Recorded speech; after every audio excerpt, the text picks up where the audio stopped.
All right, guys, so I am so excited. Today, I have my colleague, Alla Rubinstein, with us, and we are gonna be talking about cryptocurrency and how it relates to real estate.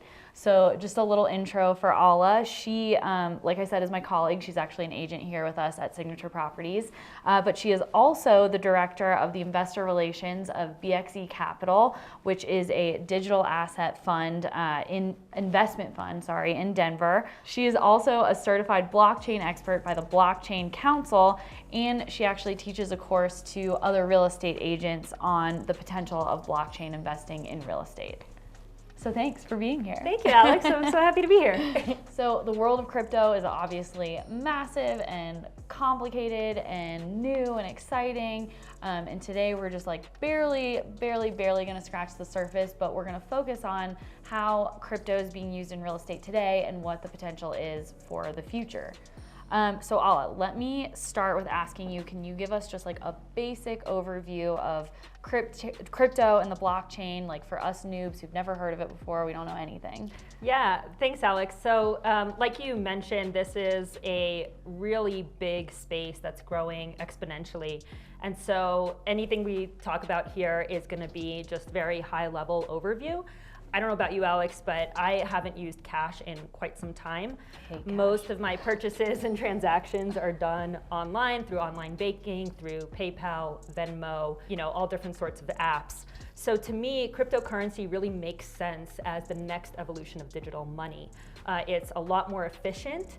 The settlement times are faster. You can have 24/7 access to it. So it just makes sense that that's the direction that the world is moving in. Blockchain itself is the technology that allows for cryptocurrencies to move across the network. They're verifiable, they're unchangeable, they're hard-coded, and that's really what makes the system run.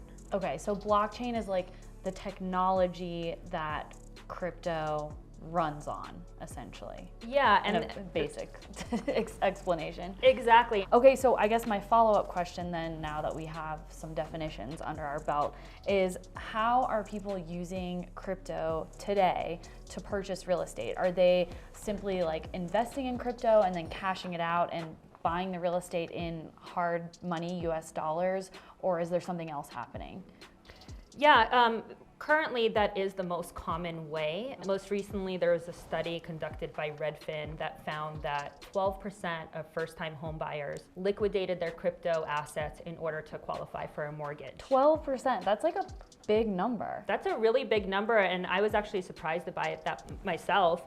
And that's up from 5% from 2019, from the year prior. Wow, so that's like a big curve. Yeah, so we're definitely seeing more and more people trying to figure out how to use their crypto wealth in order to buy real estate. There are other things out there in the blockchain ecosystem that we should probably mention, smart contracts being one of them.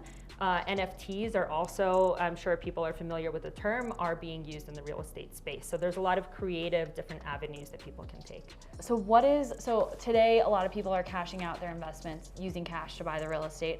What do you see happening in the future? Like, eventually will people just be transferring crypto, like at the closing table, instead of US dollars, it'll be, here's your Bitcoin for the sale of this house? Yeah, we're already seeing a lot of real world examples of other things taking place. But as I mentioned, did I mention the other states? But it's worth mentioning that different states have different rules.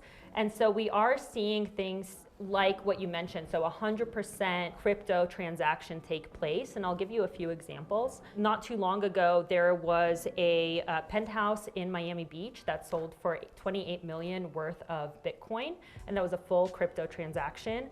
There was another sale in New York for a commercial property that sold for $29 million worth of Bitcoin. Wow. And so these things have already happened, they have taken place. There's a couple of other interesting examples that we've seen more recently. There's a company called Proppy, and what they've made possible is for a 100% deed transaction to happen in Vermont, and then more recently, a real estate transaction that was via an NFT. So just really cool, interesting things taking place. That's crazy. You mentioned a little bit previously the smart contracts. Can we talk about how that could change the real estate world and the way that transactions look in the future? Yeah, I think one current problem that we're facing in real estate that maybe a lot of buyers and sellers have seen firsthand themselves is that the whole process can be kind of clunky and kind of arduous and very long and tedious. There's a lot of middlemen that are involved in a very standard real estate transaction. You have your lenders, your title company, inspectors, the MLS, the bank. There's a lot of different players that are involved that are both taking a fee and slowing down the transaction. I'm sure a lot of buyers and sellers have experienced that a typical close can take anywhere from 30 to 60 days. One thing that blockchain technology has the capacity for resolving is to shorten that transaction time, simplify the process, and make it a lot more efficient where, with these examples that we've seen already take place on the blockchain for real estate sales, they happen almost instantaneously because of the settlement times being much quicker. And because you don't have to wait for your escrow office to open or for the weekend to pass to, contact your lender, you can make these processes much more efficient, much quicker. So you would pre-program basically a set of actions. So once this happens, then this automatically happens. The example that we talked about before filming was, say someone delivers earnest money, which you always have to do at the beginning of a transaction. Instead of having to wait for the title company to send the earnest money receipt to the realtor and then the realtor send the earnest money receipt to the other realtor or the clients, it would just automatically happen. Correct. So yeah, essentially the concept of the smart contract is that it would auto execute based on the terms that are predetermined by the buyer and the seller. So if they agree that the earnest money will automatically get sent when XYZ happens, then that's how the smart contract is programmed. And that's the protocol that it would take. So there is still a little bit of a human element where you have negotiations prior to creating this auto-executing contract because you have to agree on all the terms. But once those are agreed to, then it's just boom, boom, boom. Yeah, and this space is still so new. I think whatever might be true today has the potential to evolve. And we're seeing a lot of people and companies innovate in this space where they're trying to improve the systems. And they're not quite as mainstream and common just yet. So there is a lot of opportunity for things to be either preset or still negotiated, and that will depend on who you're using as these intermediaries. So interesting. I think that part is so fascinating. I do want to switch gears a little bit and just ask you about lenders, because a lot of my clients are not necessarily cash buyers. That we're seeing loans. As millennials, a lot of people probably do have investments in crypto. So are lenders looking at your crypto assets as an asset? Will they use that to qualify you for a mortgage right now? So again, this will vary state by state. And I do recommend that you speak with your lender and your tax professional because everyone has to follow their guidelines. And currently with the lenders that I've spoken with, the typical process is that you would need to transfer your crypto assets to your traditional account, so convert them into USD. And you need to be able to verify and authenticate that the wallet address that you sent them from, whether it's from your Coinbase or whichever exchange that you're sending it from, was in your name so that the assets are verifiable. And that can count towards your assets. Currently, Bitcoin and other cryptocurrencies are not being counted towards your debt to income ratio. So for example, if you do earn your salary in Bitcoin, that can get a little bit tricky. Interesting. However, I have come across a few private lenders who will allow you to collateralize your crypto. So essentially, you use your Bitcoin, for example, as collateral, and they will give you a fiat or US dollar loan in exchange for that at pretty standard interest rates. And then when you repay the terms of that loan, you will get your crypto back without having to realize capital gains or losses on the digital assets. Which that can be a huge benefit because, I mean, capital gains can be like up to 25%. So yeah, it's a great new opportunity for a lot of people who do want to go that route. A number of other interesting things that I've come across while we're talking about lending is now, with, and it's called tokenizing your assets. There have been examples, and one here in our state in Colorado, the St. Regis in Aspen tokenized their property. So they essentially sold real estate security tokens for their property to sell it.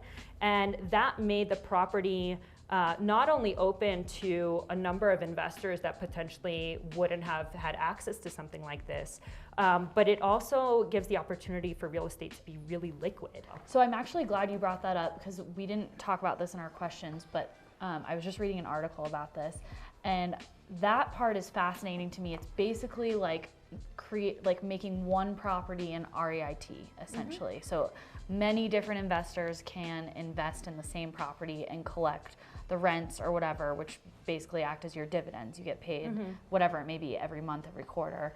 And I think that's so cool because that's going to open the door to so many investors who maybe don't have a huge down payment for one property or can't qualify for a traditional mortgage to buy a full property, but they can invest their crypto or purchase crypto investments in one property and still get paid and still be a real estate investor. Yeah, and this is not this is not investment advice. We're just having a conversation. But I would say that if we're going down this rabbit hole, there's so many other creative things. So you mentioned getting dividends. There's a way that there's different applications where you can collect rent or collect your just other income through crypto and these different platforms. Yeah, so there, like I said, there's so much potential and so many different directions to go in, but this is happening. It's definitely picking up speed. The adoption rate is very fast. So I hope to see a lot more of it, where we are in our town and certainly in Colorado, which has been very progressive. Yeah. Like you said, we could totally go down a rabbit hole. I feel like I could sit here and pick your brain for hours. But with that said, I will say to our viewers, if you thought this talk was interesting, please let us know in the comments, because Alla and I were talking about possibly doing a series where we do some more deep dives into different aspects of real estate and crypto. So if you'd be interested in that, let us know. Alla, thank you so much for being here. Thank you, Alex. Yeah, this was fun. All right, we'll see you guys next time.